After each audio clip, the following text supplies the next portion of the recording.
자, 이번 시간에 논의 들 주제는 주택의 공급에 관한 주제 보도록 하겠습니다.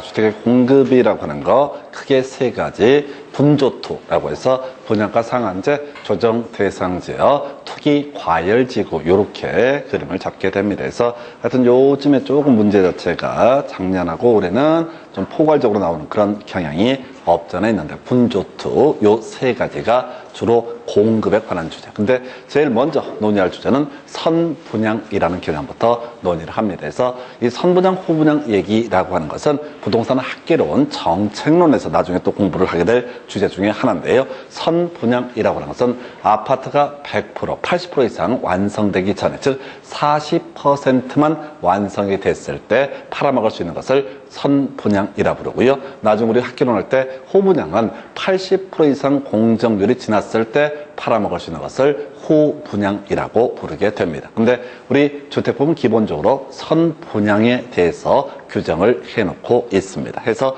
논의구조 이런 식이에요. 자, 절차를 알아야 되는데요. 사업계획 승인을 받습니다. 그러면 아파트 건설 사업을 시작을 하겠지요. 그때 우리 앞에서 착공이라고 하는 거 원칙적으로 5년, 두 번째 공고는 첫 번째 착공 신고로부터 2년 내 착공을 해야 된다. 이렇게 공부를 했어요. 그래서 자, 착공이 이루어지고 공사가 진행이 됩니다. 그래서 40% 원칙이 그렇습니다. 실제는 꼭 그런 건 아닌데 40%의 공정률에 다다르게 되면 이 사업 주체는 아파트를 분양을 할 수가 있는데 자기 생각에 40%나 분양할 이렇게 가는 건 아니고 시군구청장한테 입주자 모집 공고라는 것을 승인해 주십시오. 다시 입주자 모집 공고를 할 수 있게 승인해 주십시오. 입주자 모집 공고를 할 수 있게 승인을 해 주십시오. 라고 하는 입주자 모집 공고 승인 신청이라는 것을 시군구청장한테 하게 됩니다. 그럼 이제 시군구청장이 뭘 한다고요? 입주자 모집 공고 승인이라는 것을 내줘요. 뭐가 됐을 때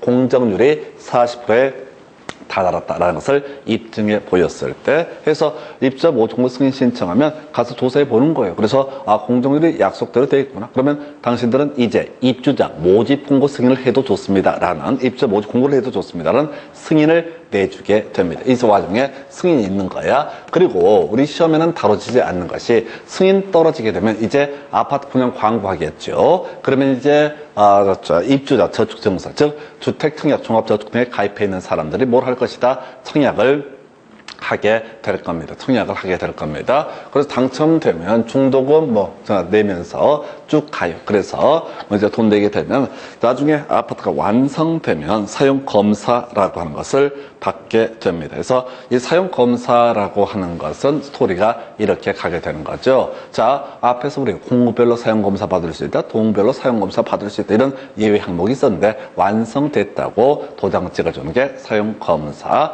자, 사용검사가 되게 되면 이제 소유권 이전 등기라는 거, 입주 예정자에게 소유권 이전 등기를 해줘야 할 것인데 소유권 이전 등기를 해주려면 먼저 등기부에 등재가 돼야 됩니다. 이게 소유권 보존 등기라는 개념이 되게 될 것이고 소유권 보존 등기를 하고 나서 이때부터 60일 내 소유권 이전 등기가 이루어져야 된다. 이게 기본적인 주택의 건설 공급 과정이 되겠습니다. 그래서 현행법 체계에서는 40%의 공정률에만 다다라도 다 미리 분양할 수 있다. 물론 이제 사실은 40% 공정률에 다다르지 않더라도 분양 보증 등을 받게 되면 공정률 제로인 상태에서도 사실 분양할 수가 있는 경우가 있기는 있습니다. 그렇다 치고 이게 지금 설명드린 파트가 무슨 얘기냐면 일반적인 사업 주체 얘기예요. 삼성물산에서 현대건설에서 아파트를 지어서 분양할 때 이런 과정에 따라서 주택 건설이 이루어진다. 그런데 우리 앞에서 사업 주체 중에서 비등록 사업자로서 국가지자체 공사라고 하는 개념이 있었습니다. 그래서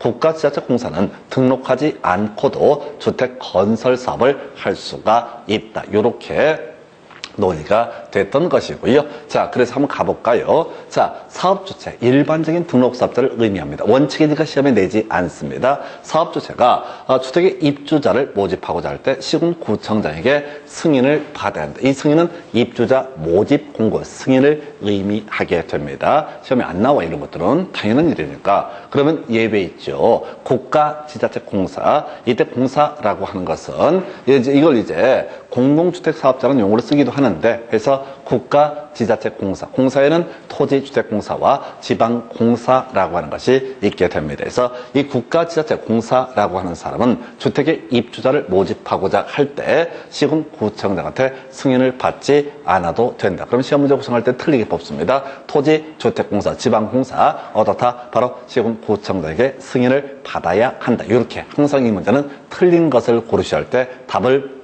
뽑을 수 있는 질문. 자, 이렇게 정한 이유는 뭐냐면, 일반적으로 아까 사업주체가 40%의 공정률에 다다르게 되면 어떻다? 이때는 입주자 모집을 할 수가 있다라고 했었고요. 국가지자체 공사인 사업주체는요, 공정률이 제로라고 할지라도 사업자, 입주자를 모집할 수 있습니다. 왜? 얘는 뒤통수 칠레가 아니기 때문에, 믿을 수 있기 때문에. 그래서 얘들은 굳이 입주자 모집공고 승인이라고 하는 것을 어떻다? 굳이 할 필요가 없다라고 하는 거, 요렇게 하나 갑니다. 그래서 첫 번째 암기하실 항목, 국가지자체 공사인 사업주체 승인을 요하지 않는다. 이게 첫 번째 명제. 자, 두 번째, 이건 별로 안 중요한데 상가 분양입니다. 자, 상가 분양을 하고 싶으면요, 자, 시군구청장한테 일반적인 사업주체 신고해야 된다라고 이렇게 되어 있습니다. 안 나와요. 자, 그 다음에 이제 국가지자체 공사인 사업주체는 신고하지 않아도 된다 해서 여기서 많은 문제를 구성하지 않기 때문에 거의 나오지 않는 질문. 그래서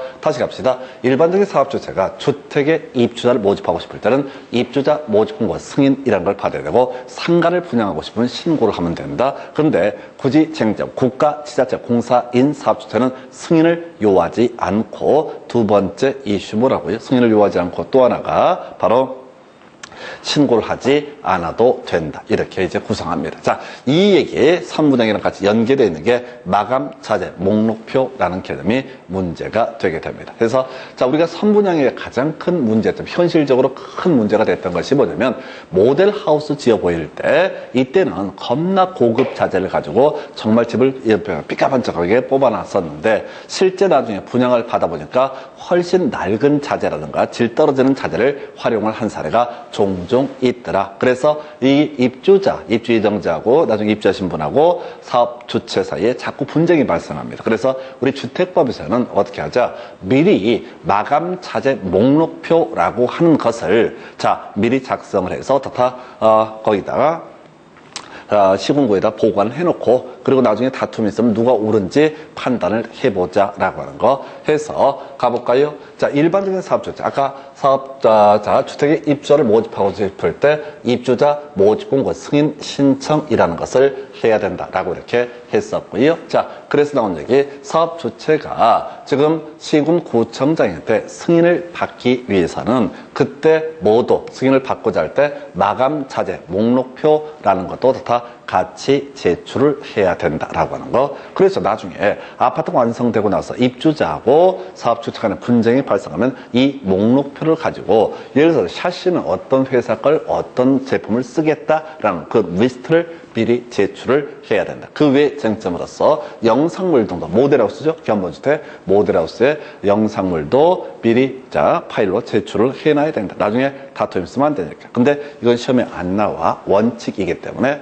자, 그래서 국가지자체 공사인 사업주체 첫 번째, 아까 승인 신청했습니까? 안 했습니까? 안 했습니다. 그런데 승인 신청할 때 마감 자재 목록표 등을 제출을 하게 돼 있었거든요. 근데 얘는 승인 신청을 하지 않기 때문에 시기가 애매해지는 거야. 그래서 국가 지자체 공사인 사업주체는 포인트, 견본 주택을 건설할 때 어떻다? 마감 자재 목록표를 제출을 해야 된다. 이게 출제 포인트. 해서 얘는 자, 항상 옳게 뽑습니다. 자, 토지공사, 지방공사를 예시값으로 던져주면서 견본 주택을 건설할 때 어떻다? 마감 자재 목록표를 제출해야 된다. 해서 얘는 무조건 옳게 뽑아. 아까 앞에서 시군구청장 승인을 받아야 한다, 틀린 표현의 전형이 돼요. 시군구청장에게 승인을 받아야 한다, 국가지자체공사, 이게 틀린 표현의 전형이고, 자, 견본 주택을 건설할 때 마감 자재 목록표를 제출해야 된다. 얘는 옳은 것을 고르셔야 할 때 옳은 표. 자, 그리고 나서 지금 이제 이슈를 삼게 될 게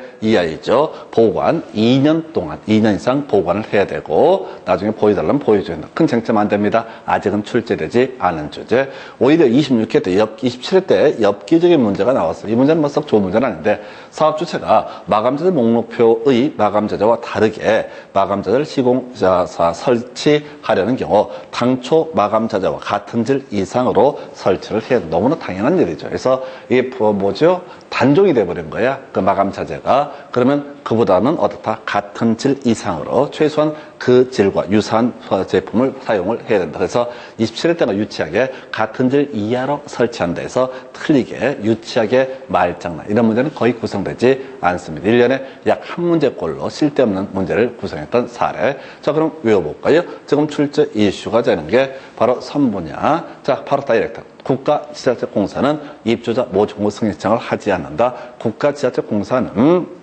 복리시설을 분양할 때 신고하지 않는다. 국가지자체공사인 사업주체는 바로 마감자재 목록표 견본주택을 건설할 때 어떻다 제출해야 된다. 이 정도까지가 주된 이슈. 이게 소위 선분양에 관한 쟁점이 되게 됩니다. 그래서 선분양에 관한 쟁점 체크해 드렸고요. 그 다음에 이제 검토 드리게 될 게 이제 분양가 상한제라는 주제가 나오게 됩니다. 그래서 이 분양가 상한제는 앞에서 우리 주택법 처음 할 때 한번 설명드렸던 내용이에요. 그래서 공공택지라는 개념부터 얘기가 시작이 됐었고요. 그래서 공공택지라고 하는 거 어떤 방식?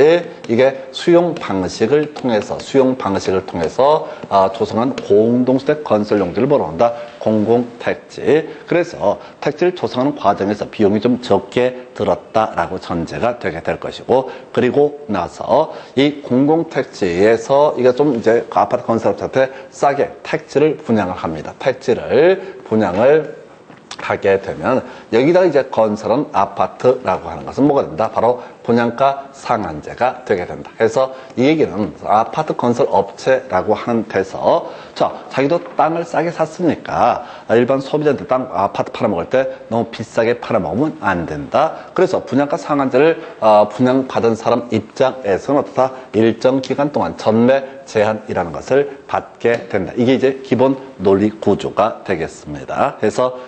그래서 지금 분양가 상한제 법령 개정 때문에 다 볼 건 아니고요. 공공택지에서 공급하는 주택은 당연히 어떻다? 분양가 상한제가 적용이 되게 됩니다. 그 다음에 이제 국토부 장관이 분양가 상한제 적용 지역이라고 해서 지정한 지요. 이게 지금 이제 법이 다 개정이 돼요. 요 근래 이제 서울의 집값이 급등한다라고 해서 분양가 상한제 적용 지역을 약간 개편을 합니다. 지금 외울 건 아니고요. 그래서 자, 민간 택지 중에서 즉 공공 택지가 아닌 택지를 민간 택지라 부르는데 민간 택지 중에서 자, 일정하게 요건을 충족해서 국토부 장관이 분양가 상한제 적용 지역으로 지정되면 여기도 사업 주체가 마음대로 분양가를 책정할 수 없다라고 해서 요거랑 이제 같이 가는 것이 바로 적용 폐제. 자, 답은 아니에요. 적용 폐제는 진짜 많이 나오는데 답은 아니야. 도시형 생활주택과 관광특구는 어떻다? 분양가 상한제 적용하지 않는다. 도시형 생활주택하고요. 관광특구는 어떻다? 분양가 상한제 적용하지 않는다. 도시형 생활주택과 관광특구는 어떻다? 분양가 상한제 적용하지 않는다라고 하는 거. 이게 하나의 축이 되게 됩니다.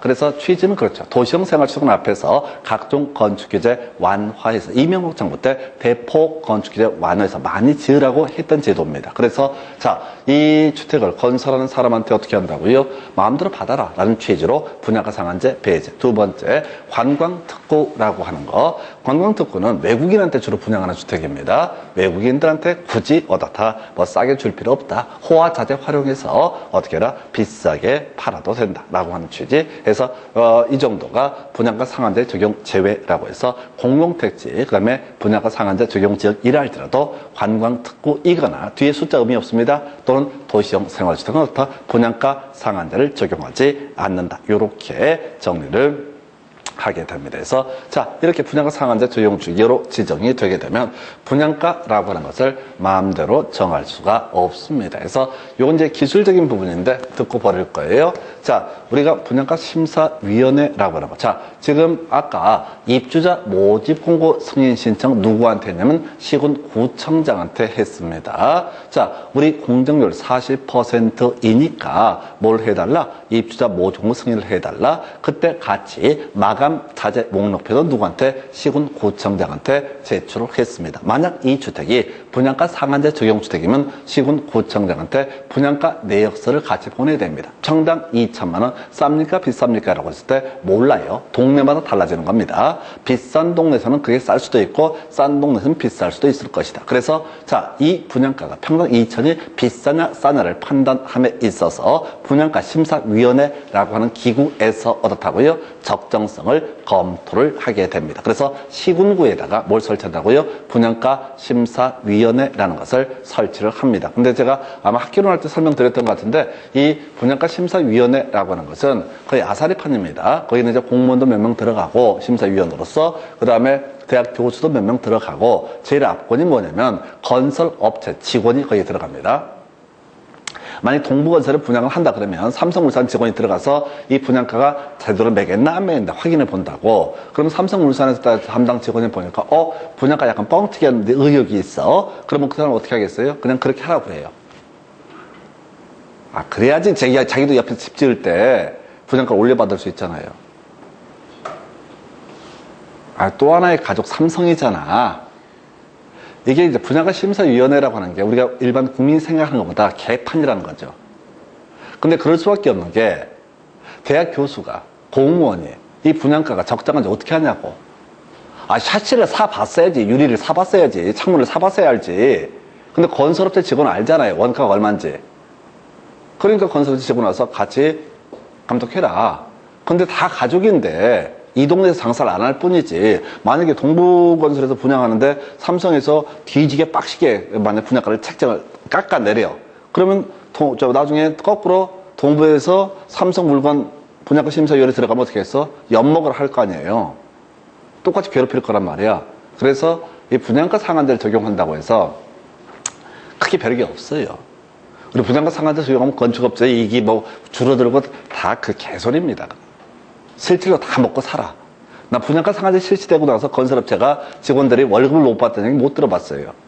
그러니까 너무 과하게 먹지 마라. 이런 식의 논리 구조가 뭐야? 분양가 상한제. 다시 갑시다. 지금 만약에 분양가 상한제 소형주택을 분양을 하고자 한다라는 전제가 쌓이면은 사업 주체는 누구한테? 시군구에 가서 입주자 모집 홍보 승인 신청하고요. 그 다음에 마감자재 목록표 제출하고요. 그 다음에 분양가 목록을 제출을 하게 됩니다. 그러면 이제 시군구에 설치된 분양가 심사위원회라고 하는 데서 적정성을 확인해서 이제 분양가가 적정하다라고 판단하면 이제 승인이 떨어지게 되는 겁니다. 그 다음에 중간 얘기 빼버리고 분양가의 공시라고 해서 공공택지하고요. 공공택지 외택지인데 이건 21회, 22회 때 나왔던 거야. 뒤만 봅니다. 공시해야 된다. 끝. 지금 분양가 상한제 적용주택에 대해서 심사했잖아요. 심사를 했다고요.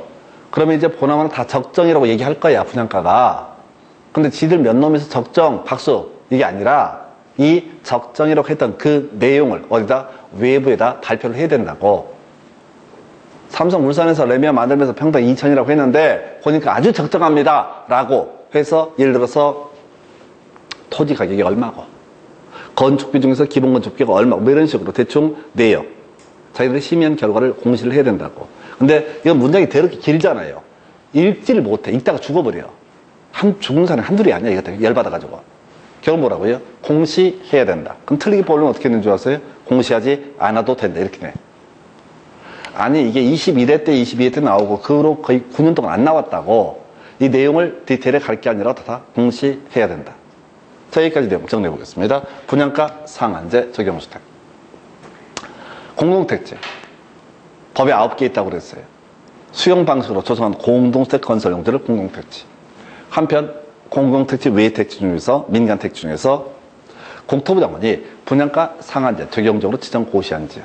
이런 지역에서는 분양가 상한제를 적용하는데 설령 그렇다 할지라도 도시형생활주택 관광특구는 분양가 상한제를 적용하지 않는다.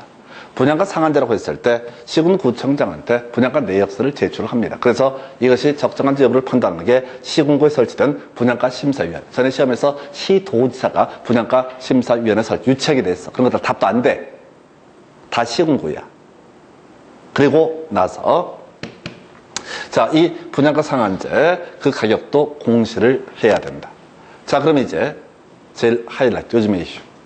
분양가 상한제라고 하는 거, 소비자 입장에서는 좀 싸게 분양을 받았다라는 의미가 내재가 되어 있습니다. 그래서 이걸 가지고 팔아가지고 전매 차익을 노린다. 이것은 법에서 인정하지 않겠다. 그래서 일정 기간 동안 전매 제한을 받게 된다. 해서 가볼까요? 전매 정의 보겠습니다. 매매, 증여, 그 밖의 권리 변동을 수반하는 모든 행위를 포함하되 상속은 제외. 상속은 전매행위가 아닙니다. 명의 변경되는 건 다 전매행위인데 상속은 어떻다고요? 아, 죽은 거잖아. 사람이 죽은 건데 무슨 투기하려고 죽지는 않잖아. 상속은 제외. 그러면 분양가 상한제 적용주택 뒤에 나중에 조정대상지역 또는 투기과열지구내 이 주택이 상속으로 피상속인에게서 상속인으로 명의가 변경되는 것은 규제를 한다 안 한다? 안 한다. 이건 돌아가신 거니까 별 문제가 되지 않는다. 그렇다 치고 전매 금지 기간 몰라요. 다 틀리니까. 경우수가 수십 가지니까 최대 10년까지 나중에 투기과열지구 조정대상지역 최대 10년까지 전매 제한을 받게 된다.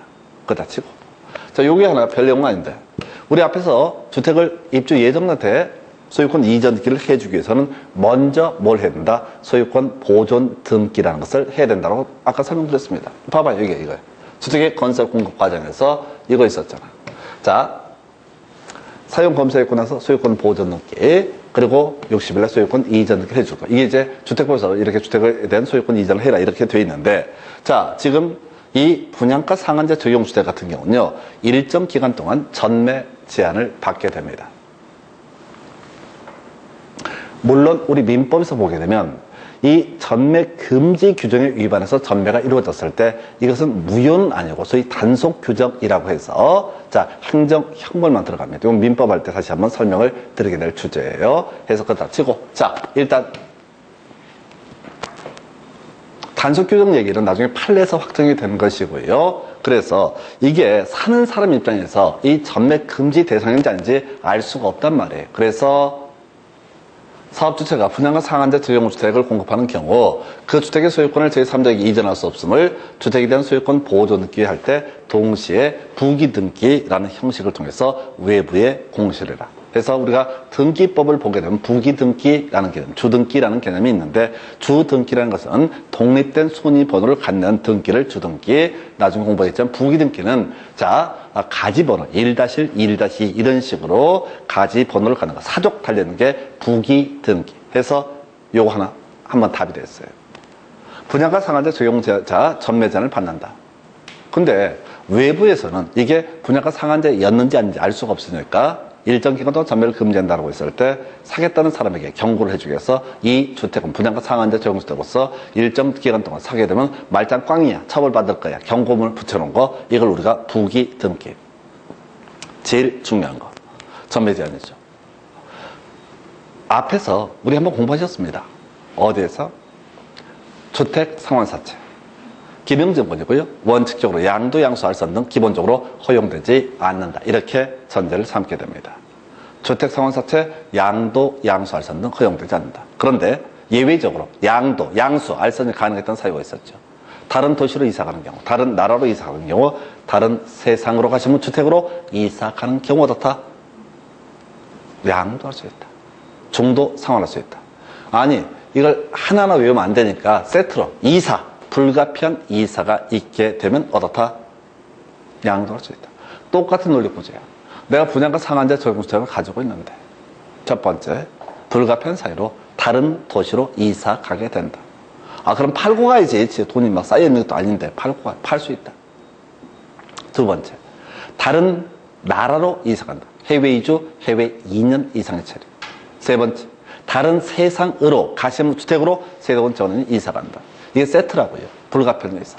그래서 상속에 의해서 취득한 주택으로 세대원 전원이 이전하는 경우 이때도 어떻다? 네, 전매 제한 기간 중임에도 불구하고 전매할 수 있다.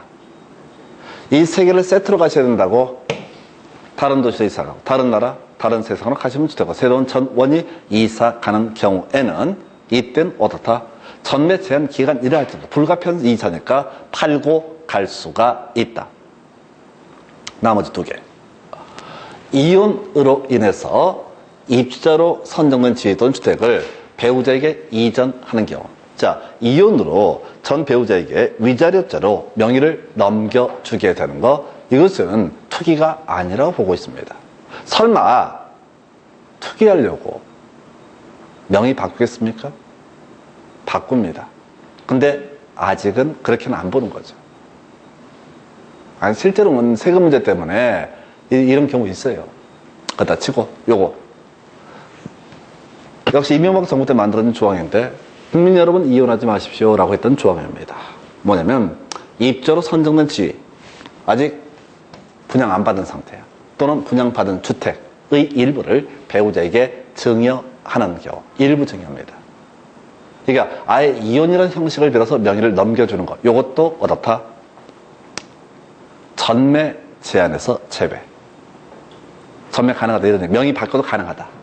아까 상속을 제외한 명의 변경을 다 뭐라고 한다? 전매라고 부르고, 이건 원래 금지가 된다고 그랬습니다. 그런데 다른 도시이사, 다른 나라이사, 다른 세상으로 가시주택으로 이사 가는 경우, 또 이혼으로 인해서 전 배우자에게 그 명의를 넘겨주는 것. 그 다음에 이혼 안 하고 단독 소유에다가 공동 소유, 우리 세법 공부하면 공동 소유면 세금 줄일 수 있거든요. 공동 소유 이렇게 되어 있는 경우, 공동 소유 부분, 이 부분에 대해서 어떻다? 전매 제한으로 규제하지 않는다. 마지막, 이 주택이 경공매, 세금을 내지 않아서 또는 빚을 갚지 않아서 경공매로 넘어가서 어쩔 수 없이 파는 거잖아. 이거 전매 제한이니까 못 팔아 라고 하는 게 아니라 이때는 가능하다. 그럼 정리하면 세 가지예요. 이사, 부부간의 문제, 그리고 세 번째가 경공매. 이런 경우에는 어떻다? 이런 사유로 인해서 소유 명의가 바뀌는 것은 어떻다? 금지되지 않는다. 어쩔 수 없는 거잖아요, 이거는. 그런데 제일 중요한 게 뭐냐면 여기서 이거예요. 전에는 사연을 물어봐서 어떤 사유냐 요걸 물어보다가 요즘에 이제 출제 이슈는 동의라고 하는 게 출제 이슈가 되게 됩니다. 자, 토지주택공사의 동의를 받아서 어떻게 할 수 있다? 전매할 수 있다. 나머지는 보지 마시고.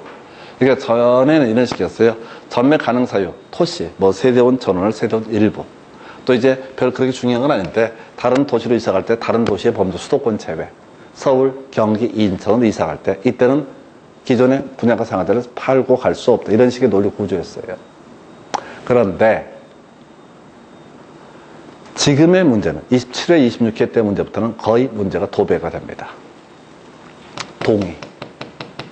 사업주체의 동의를 받으면 어떻다? 토지공사의 동의를 받아서 어떻다? 전매할 수 있다. 이게 포인트예요.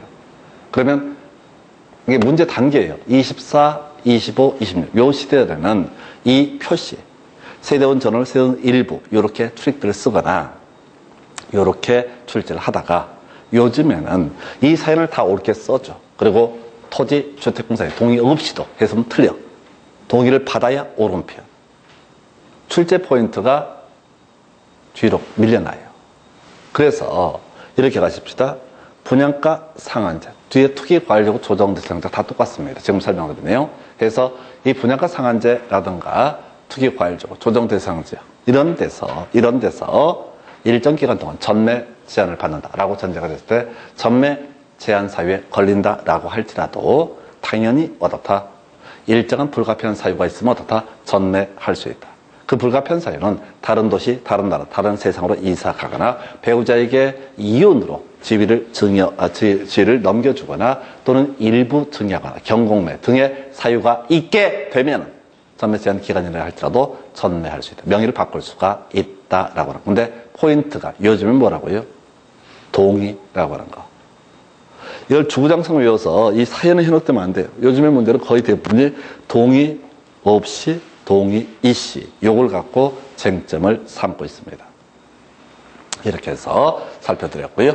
자, 그리고 나서 이제 나머지 조정 대상자 간단히 보겠습니다. 요것도 이제 지금 뭐 다 외울 건 아니고요. 조정 대상자 요거는 이제 투기 과열적으로는 거의 유사한데, 자, 포인트.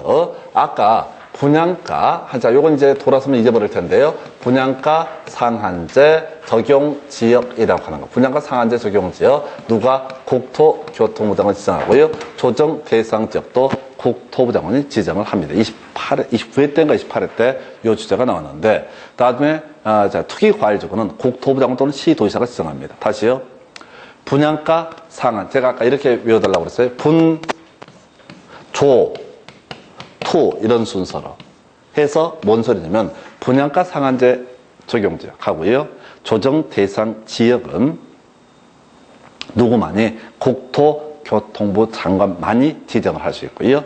투기 과열 지구는 국토부 장관 또는 시도지사가 지정할 수 있다. 뭐 특별한 의미가 있는 건 아니고요. 원래 이 분조투 중에서 제일 원조는 투기 과열 지구입니다. 그래서 과거 한 20년 넘었습니다. 그때 투기과열지구 이런 거 만들 때 국토부 장관 또는 시도지사가 투기과열지구 지정할 수 있다라고 법을 만들어요. 자, 근데 한번 생각해 보겠습니다. 뒤에서 분석해 드리겠지만 투기과열지구라고 하는 것을 지정이 되면은 그 동네에서 새롭게 신규로 건설을 공급하는 주택이라고 하는 것은 전매 제한을 받습니다. 시도지사가 지정 못합니다. 욕 뒤지게 먹으니까. 아니, 사람들이 그 동네 가서 집값 올라가서 팔아서 차익도 챙기고 등등 꿈을 꾸는데 갑자기 시도지사가 투기과열지구를 미리 지정을 해서 못 팔게 한다. 가만두지 않죠. 그러니까 시도지사가 한 번도 지정을 안 해, 현실적으로. 그래서 투기과열지구 시도지사가 국토부 장관 또는 시도지사가 지정할 수 있다고 되어 있지만 한 건도 시도지사가 지정한 사례가 없습니다. 그러니까 이게 이제 옛날 얘기야. 이제 국가에서 법을 만들 때 어차피 시도지사 안 하니까 어떻게 하자? 조정 대상 지역이라든가 분양가 상한제 할 때는 어차피 시도지사한테 지정권을 줘보지 안 할 게 빨리 보이니까 그냥 국토부 장관이 많이 분양가 상한제 적용 지역을 지정할 수 있고 조정 대상 지역을 지정할 수 있다 이렇게 합니다. 그래서 자, 지금 보면 지정 볼까요? 자, 요게 이제 이슈가 됐어요. 지정이든 해제는 누가 한다? 국토교통부 장관. 지정이든 해제는 누가 한다고요? 국토교통부 장관. 국토부 장관이 뭘 한다고요? 분양가 사자 조정 대상 지역 지정을 할 수 있다. 그래서 29회 때인가 나왔던 문제가 시군구청장은 국토부 장관에게 해제를 요청할 수 있다는 명제를 출제합니다. 자, 이 출제 의도라고 하는 게 뭐냐면 지정권자가 누가 되니까 국토교통부 장관이니까 해제 요청이라는 것도 누구한테? 국토교통부 장관. 유일하게 낸 문제가 이 문제. 다만 이 조정 대상 지역 제도는요, 나중에 세법에서 양도소득세, 세율 엄청 중과되는 데가 조정 대상 지역입니다. 그러니까 사실은 조정 대상 지역하고 투기 과열 지역은 차이가 없어요. 공법에서는. 주택법에서는 똑같이 전매 제한하고 동의 받으면 어떻다? 전매할 수 있다. 소리가 똑같다고. 그런데 왜 조정 대상 지역이라는 개념을 만들어 냈냐면 이게 1년도 안 됐을 거예요. 조정 대상 지역을 만든 한 2년 됐나? 만든 이유가 뭐냐면 이 지역에서 주택 거래를 하게 되면 양도소득세율을 겁나 높게 해서 세금을 많이 뜯겠다라는 목적으로 지정을 한 거예요. 그래서 조정 대상 지역 지정되면 전매제한 걸리고요. 두 번째, 양도소득세율이 엄청 중과세가 되게 된다. 그러니까 아파트 사고 팔아서 집값 띄우지 마라 라는 취지예요. 그래서 내용은 없어요. 그냥 국토부 장관이 지정한다. 그럼 나머지 스토리 똑같아.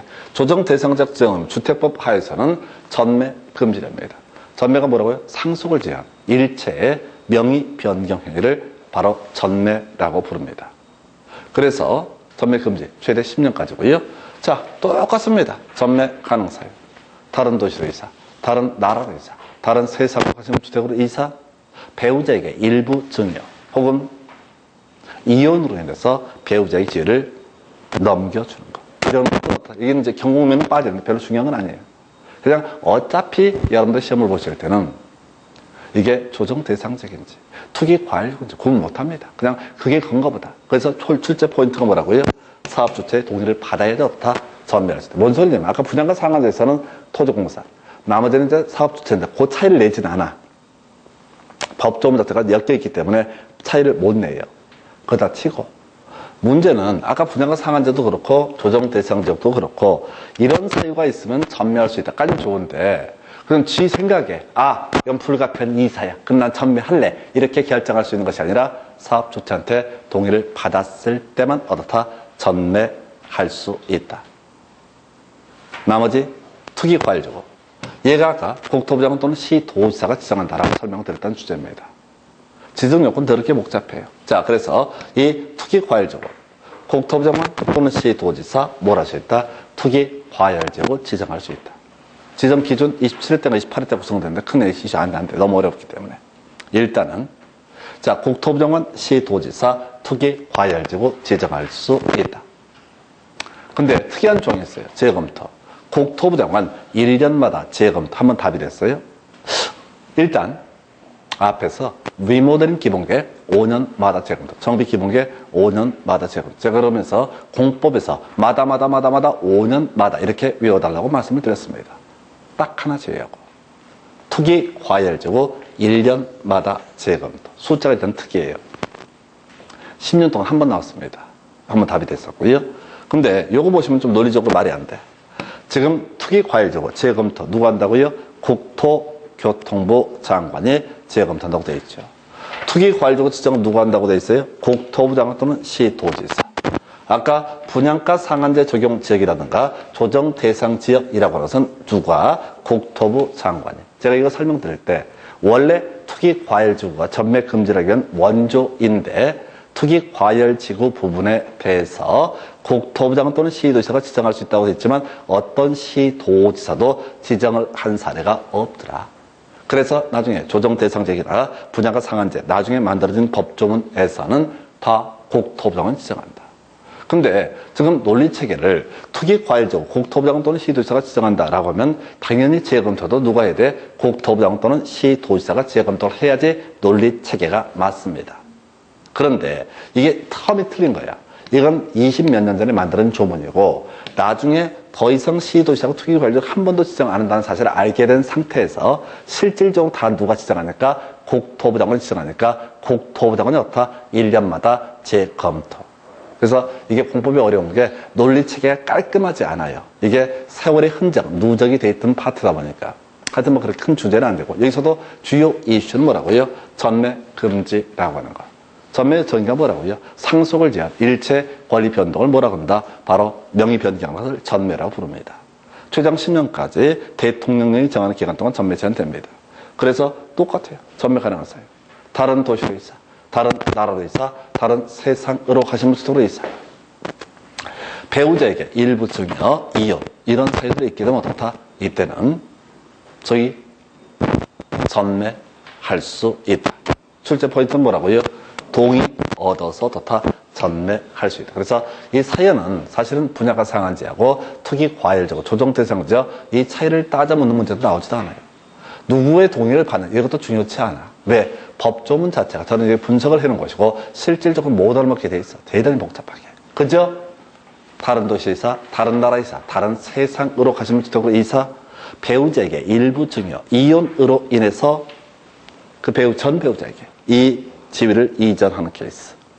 이런 경우. 아까 우리 분양가 상할 때는 경공매까지 있었는데 그 차이를 내지는 않아요. 어느 쪽이 됐든 간에 핵심 이슈는 뭐가 된다고요?